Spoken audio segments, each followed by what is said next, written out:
وقفوا صف يا كل الحضور، لأقبلت بنت الكرم بدر البدور. أم أحمد وجهها نبع السرور، وقدرها في الناس عالي مستواه.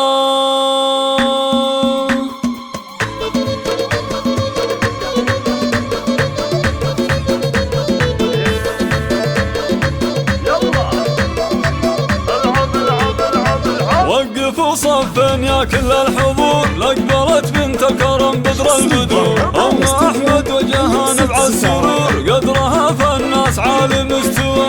نادرة تمشي على انغام الدفوف، مذهلة بوصافها منه يشوف. يوم فرحة بنتها البهجة تطوف بيننا والسعد من كل اتجاه. هذه نسرين دوم آية في الجمال والدلع والذوق ووصف الدلال. العروس الفارقة في كل حال، زينها طابت بهيم الحياة. زاهية بأخلاقها بين البشر، فايقة في كل شي بالمختصر. واشهد النسرين مصدر الفخر، صيتها عبر زمن خالد صدى. بنت ابوها علي قدر ومقام، الكفو عبد العزيز بن الكرام. ما توفي حقها وصف الكلام، للعلا والمجد تمضي به خطاه. في خواتها انتشت كل الجزال، هذه ميعاد طبعها مضرب مثال. دالي اللي زانها الله بالخصال، قدرهم بقلوبنا زايد الله. واحمد النشمي وله طبع فريد، عم واقف الشهامة ما يحيد. وذخرها دم والاخ الوحيد، عن درب المرجلة ما هو يحيد. والنعم باهل الكرم اخوالها، قام فال الخير دايم فالها. تفتخر باعمامها بقوالها، الرجال اللي لهم عز الوجاه.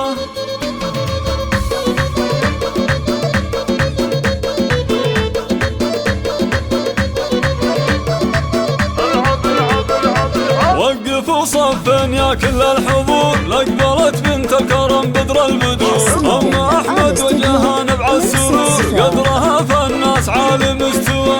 نادرة تمشي على انغام الدفوف، مذهلة بوصافها منه يشوف. يوم فرحة بنتها البهجة تطوف بيننا والسعد من كل اتجاه. هذه نسرين دوم آية في الجمال والدلع والذوق ووصف الدلال. العروس الفارقة في كل حال، زينها طابت بهيم الحياة. زاهية بأخلاقها بين البشر، فايقة في كل شي بالمختصر. واشهد النسرين مصدر الفخر، صيتها عبر زمن خالد صدى. بنت ابوها علي قدر ومقام، الكفو عبد العزيز بن الكرام. ما توفي حقها وصف الكلام، للعلا والمجد تمضي به خطاه. في خواتها انتشت كل الجزال، هذه ميعاد طبعها مضرب مثال. دالي اللي زانها الله بالخصال، قدرهم بقلوبنا زايد الله. واحمد النشمي وله طبع فريد، عم واقف الشهامة ما يحيد. وذخرها دم والاخ الوحيد، عن درب المرجلة ما هو يحيد.